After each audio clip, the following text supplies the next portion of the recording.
1월 16일 월요일 삶의 기적을 일으키는 30분 예배를 시작하도록 하겠습니다. 하나님께서 오늘 우리에게 주신 말씀은 요한복음 14장 16절에서 21절까지 말씀입니다. 이 말씀 제가 봉독하도록 하겠습니다. 내가 아버지께 구하겠으니 그가 또 다른 보혜사를 너희에게 주사 영원토록 너희와 함께 있게 하리니 그는 진리의 영이라. 세상은 능히 그를 받지 못하나니 이는 그를 보지도 못하고 알지도 못합니다. 그러나 너희는 그를 아나니 그는 너희와 함께 거하시니요 또 너희 속에 계시겠습니다. 내가 너희를 고아와 같이 버려두지 아니하고 너희에게로 오리라. 조금 있으면 세상은 다시 나를 보지 못할 것이로되 너희는 나를 보리니 이는 내가 살아있고 너희도 살아있겠습니다. 그날에는 내가 아버지 안에 너희가 내 안에 내가 너희 안에 있는 것을 너희가 알리라. 나의 계명을 지키는 자라야 나를 사랑하는 자니 나를 사랑하는 자는 내 아버지께 사랑을 받을 것이요 나도 그를 사랑하여 그에게 나를 나타내리라. 아멘. 오늘도 이 시간 하나님께서 우리에게 주신 말씀을 듣기 전에 잠시 기도하는 시간 갖도록 하겠습니다. 하나님 아버지, 오늘도 연약한 저희를 사랑하셔서 저희에게 찾아오시고 저희를 친히 만나주시니 감사합니다. 하나님 아버지, 오늘도 이 땅을 다스리신 하나님, 온 세상의 주인이신 그 하나님이 친히 저희를 만나주시고 저희에게 말씀하실 때 그 말씀을 통해서 저희를 아시고 저희를 사랑하신 그 하나님을 만나게 하시고 그 하나님이 우리를 얼마나 사랑하신지를 다시 한번 기억하게 하셔서 그 하나님을 믿음으로 담대하게 세상을 살아가는 저희 모두가 될 수 있도록 은혜 베풀어 주옵소서. 예수님의 이름으로 감사하며 기도드리옵나이다. 아멘. 하나님이신 예수님께서는 이제 십자가 죽으심을 앞두시고 이 땅에 남아있을 제자들을 끝까지 사랑하시면서 그 제자들에게 아주 중요한 영적인 많은 진리들을 말씀하십니다. 그러면서 우리와 똑같은 육체를 지닌 인간의 몸으로 계셨던 예수님이지만 그 예수님은 하나님이심을 분명히 말씀하시고 그렇게 예수님이 하나님이심을 믿으라 말씀하시면서 예수님을 하나님으로 믿는 사람, 예수님을 믿는 사람은 이제 예수님의 십자가 죽으심을 통해서 이루실 구원사역, 영혼구원 사역을 감당한다. 예수님의 이름을 고함으로 영혼구원 사역을 감당하게 될 것이다 라는 놀라운 약속을 주십니다. 그러면서 예수님께서는 또 계속해서 아주 중요한 그런 영적인 진리를 제자들에게 그리고 제자들을 통해서 예수님을 믿게 된 우리들에게 말씀하실 때 요한복음 14장 16절은 이렇게 말씀합니다. 내가 아버지께 구하겠으니 그가 또 다른 보혜사를 너희에게 주사 영원토록 너희와 함께 있게 하리니 라고 말씀하십니다. 예수님께서 하나님 아버지께 구하겠다는 거예요. 근데 이 말씀은 이제 예수님께서 앞에서도 말씀하신 것처럼 제자들을 떠나가십니다. 이제 십자가 죽으심을 통해서 그리고 부활하심을 통해서 사람들을 죄에서 구원하시는 영혼구원의 사역을 이루시고 이제 제자들을 떠나가시기 때문에 그렇게 예수님이 제자들을 떠나가시기 때문에 남아있는 제자들을 위해서 하나님 아버지 앞에 구한다는 거예요. 그렇게 예수님께서 하나님 아버지께 남아있는 제자들을 위해서 구하는데 무엇을 구하는가? 우리가 이 말씀을 계속해서 보면은 지금 보니까 내가 아버지께 구하겠으니 그가 또 다른 보혜사를 너희에게 주사 영원토록 너희와 함께 있게 하리니 라고 말씀합니다. 예수님께서는 이제 남아있는 제자들을 향해서 그들을 위해서 하나님 아버지 앞에 구할 때 또 다른 보혜사를 제자들에게 보내주셔서 제자들과 영원히 함께 계시도록 그것을 구한다라고 말씀합니다. 그러면서 우리가 이 말씀을 조금 더 깊이 살펴볼 때 먼저 지금 예수님을 믿는 사람들에게 보혜사를 보내주시도록 하나님이신 예수님께서 구하시는데 보혜사, 이 보혜사라는 것이 무엇인가? 보혜사가 의미하는 것이 무엇인가? 우리가 이 부분을 먼저 생각해 봐야 돼요. 보혜사. 이 보혜사라고 한글에서 번역한 헬라어 원어는 파라클레토스라는 헬라어를 사용합니다. 파라클레토스라는 것은 돕기 위해 부름을 받은 사람, 돕기 위해 부름을 받은 자라는 의미가 있어요. 그래서 이 헬라어 파라클레토스는 몇 가지 아주 중요한 의미가 있는데 첫 번째는 돕는 자라는 의미가 있어요. 파라클레토스는 돕는 자를 파라클레토스라고 얘기해요. 또 파라클레토스는 위로자를 파라클레토스다라고 얘기합니다. 그리고 중재자, 그리고 대언자를 파라클레토스다라고 이야기한다는 겁니다. 따라서 예수님께서는 이제 제자들을 떠나면서 그 보혜사, 돕는 자가 되시고 위로자가 되시고 대언자가 되시는 그 보혜사를 예수님을 믿는 제자들에게 그리고 제자들을 통해서 예수님을 믿게 될 우리들에게 보내주시라고 그 보혜사를 보내달라고 간구하시겠다, 구하신다라고 말씀한다는 겁니다. 그 보혜사를 예수님을 믿는 우리들에게 보내주신다는 겁니다. 그런데 그 보혜사가 누구이신가? 여기서 말씀하는 보혜사는 우리가 알다시피 성령 하나님이 보혜사시랍니다. 성령 하나님이 돕는 자가 되시고 위로자가 되시고 대언자가 되시고 중재자가 되시는 보혜사시랍니다. 그렇게 예수님께서는 이제 예수님께서 이 땅을 떠나실 때 제자들에게 그리고 예수님을 믿게 될 우리들에게 성령 하나님을 보내주실 것을 하나님께 구하신다. 그래서 그 성령 하나님을 우리에게 보내주신다는 겁니다. 그러면서 우리가 그렇게 예수님께서 예수님을 믿는 제자들 그리고 제자들처럼 예수님을 믿는 우리들에게 성령 하나님을 보내주실 것, 보혜사 성령 하나님을 보내주실 것을 그렇게 말씀하시는데 그러면서 우리가 여기서 조금 더 깊이 들어가 보면 이 보혜사라는 표현을 하시면서 예수님께서는 지금 이 말씀에 보면은 그냥 보혜사를 너희에게 보내주사라고 말씀하시지 않고 또 다른 보혜사다라고 말씀합니다. 보혜사를 너희에게 보내주실 것을 이라고 말씀하시지 않고 또 다른 보혜사라는 것은 성령 하나님이 보혜사이신데 근데 그 성령 하나님이 보혜사이시고 성령 하나님과 또 다른 보혜사가 계신다는 거예요.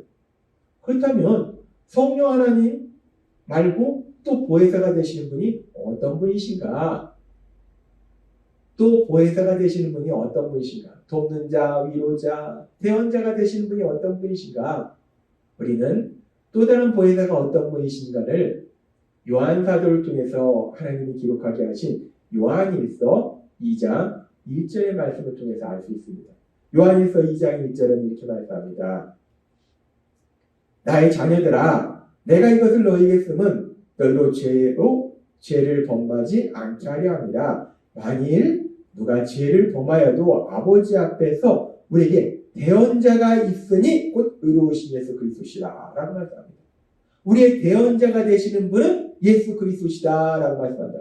여기서 대언자라고 표현된 헬라어 언어가 파라클레토스예요. 즉 보혜사, 또 다른 보혜사는 무엇인가? 또 다른 보혜사는 바로 예수님이 또 다른 보혜사다라고 말씀. 또 다른 보혜사가 된다는 거예요. 그러니까 보혜사는 예수님인데 그 예수님이 보혜사이신데 또 다른 보혜사이신 성령 하나님을 보내신다라고 말씀한다는 겁니다. 그렇게 예수님이 이제 제자들과 함께 계시면서 보혜사, 돕는 자요, 위로자요, 대언자 역할을 하셨는데 그 예수님께서는 이제 십자가 죽으심과 부활하심을 통해서 영원의 사역을 이루시고 이제 육체를 지닌 그 예수님께서는 제자들을 떠나신다는 거예요. 보혜사이신 예수님이 제자들을 떠나신다는 거예요. 그렇기 때문에 이제 또 다른 보혜사이신 성령 하나님을 제자들에게 보내실 것이다 라는 것을 말씀하신다는 거예요. 이렇게 예수님께서는 제자들에게 아주 중요한 그런 말씀을 하시는데 이제 예수님이 떠나시면 또 다른 보혜사이신 성령 하나님을 보내실 것을 말씀하시는데 그렇게 하나님께서 성령 하나님을 보내실 그 말씀에 대해서는 이미 하나님께서는 구약의 선지자를 통해서도 약속해 주셨어요. 하나님께서는 구약의 선지자인 요엘 선지자를 통해서 요엘서 2장 28절에서 29절에 이렇게 말씀합니다. 그 후에 내가 내 신을 만민에게 부어주리니 라고 말씀합니다. 하나님의 신, 이 하나님의 신이 바로 하나님의 영, 성령 하나님을 의미하는 거예요. 2장 29절도 말씀합니다. 그때에 내가 또 내 신으로 남종과 여종에게 부어줄 것이며 예수님을 믿는 사람들에게 하나님의 종들에게 하나님의 신을 부어줄 것이다. 하나님의 영을 부어줄 것이다. 성령 하나님을 부어줄 것이다. 성령 하나님을 보내줄 것이다. 라고 이미 하나님께서는 요엘 선지자를 통해서 약속하셨다. 그리고 하나님께서는 그렇게 요엘 선지자를 통해서 말씀하셨을 뿐만 아니라 또 에스겔 선지자를 통해서도 말씀해 주셨어요. 에스겔서 36장 26절과 27절은 이렇게 말씀합니다. 또 새 영을 너희 속에 두고 새 마음을 너희에게 주되 너희 욕심에서 굳은 마음을 제하고 부드러운 마음을 줄 것이며 또 내 신을 너희 속에 두어 너희도 내 율례를 행하게 하리니 너희가 내 규례를 지켜 행할지라 라고 말씀합니다. 내 신을 너희 속에 두어 하나님의 신을 하나님을 믿는 사람들에게 두어 하나님의 영, 성령 하나님을 믿는 사람들, 예수님을 믿는 사람들에게 보내주실 것을 하나님은 말씀하셨다는 것. 그렇게 우리가 성경의 말씀에 보면 요엘 선지자를 통해서 그리고 에스겔 선지자를 통해서 하나님은 이미 이제 하나님을 믿는 사람들, 예수님을 믿는 사람들에게 성령 하나님을 보내주실 것을 약속하셨어요. 그렇게 하나님께서 선지자를 통해서 성령 하나님을 보내주실 것을 약속하셨고 이제 때가 되어서 예수님께서 십자가 죽으심과 부활하심을 통해서 사람들을 죄에서 구원하시는 영원한 사역을 이루시고 이제 하나님께로 돌아가실 때에 요한복음 14장 16절의 말씀처럼 내가 아버지께 구하겠으니 그가 또 다른 보혜사를 너희에게 주사 영원토록 너희와 함께 있게 하리니 라고 말씀하신다. 이제 예수님께서 하나님 곁으로 돌아가시면 예수님께서 하나님 아버지 앞에 구해서 하나님께서 약속하신 성령 하나님, 보혜사, 또 다른 보혜사이신 성령 하나님을 예수님을 믿는 사람들에게 보내주셔서 영원히 함께하도록 만들어주시겠다라고 말씀한다는 겁니다. 이 약속의 말씀은 너무나 놀라운 약속의 말씀입니다. 엄청난 약속의 말씀입니다. 우리의 삶을 온통 바꾸는 엄청난 놀라운 약속의 말씀이라는 거예요.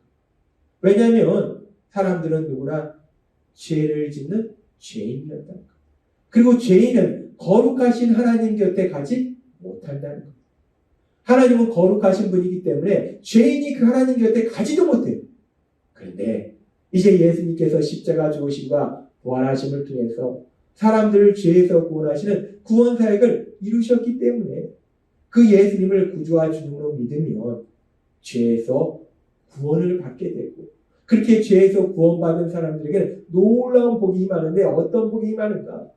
죄를 지은 인간은 감히 하나님 곁에 가지도 못하는데 이제 죄에서 구원받은 사람들에게는 하나님이 복을 주시는데 하나님이 성령 하나님이 친히 그 사람에게 오셔서 영원히 함께 하신 놀라운 복을 드리게 된다는 거예요. 얼마나 놀라운 복입니까? 얼마나 놀라운 약속입니까? 하나님이 성령 하나님이 친히 예수님을 믿는 우리에게 오셔서 우리와 영원히 함께 하신다는 거예요. 언제나 우리와 함께 하신다는 거예요. 하나님은 오늘 요한복음 14장 16절의 말씀을 통해서 우리에게 놀라운 엄청난 진리를 말씀하시는 거예요. 예수님을 믿는 사람은 하나님이 우리와 함께 하시는 거예요. 성령 하나님이 우리와 함께 하셔서 영원히 함께 하신다라고 말씀하신다는 겁니다. 그런데 참으로 감사한 것은 오늘 말씀을 듣고 있는 우리들은 하나님께서 우리들을 불쌍히 여기셔서 예수님을 구주와 주님으로 믿을 수 있도록 만들어 주셨기 때문에 그래서 우리는 죄에서 구원받았기 때문에 이미 우리에게는 그 성령 하나님이 우리에게 오셔서 우리와 함께하고 계심을 믿습니다. 따라서 날마다의 삶을 살아갈 때 우리가 이런 삶을 만나든 상황을 만나든 저런 상황을 만나든 우리가 혼자 살아가는 것이 아니라 우리와 함께 하시는 성령 하나님, 그 성령 하나님과 함께하는 그런 놀라운 복을 누리시는 여러분이 되시길 주님의 이름으로 축원합니다. 기도하겠습니다. 하나님 아버지 감사합니다. 오늘도 주신 말씀처럼 우리가 예수님을 믿으면 또 다른 보혜사 되시는 성령 하나님, 그 성령 하나님이 우리에게 오셔서 우리가 영원히 함께 하심을 말씀해 주시고, 예수님을 믿는 우리들에게 이미 그 성령 하나님이 오셔서 우리가 영원히 함께 하시니 감사합니다. 그렇게 날마다의 삶 속에 그 성령 하나님과 함께하는 복을 누리는 저희 모두가 될 수 있도록 은혜를 보여주옵소서. 예수님의 이름으로 감사하며 기도드리옵나이다. 이 시간도 하나님께서 우리 주신 말씀을 묵상하면서 조용히 기도하는 시간 갖도록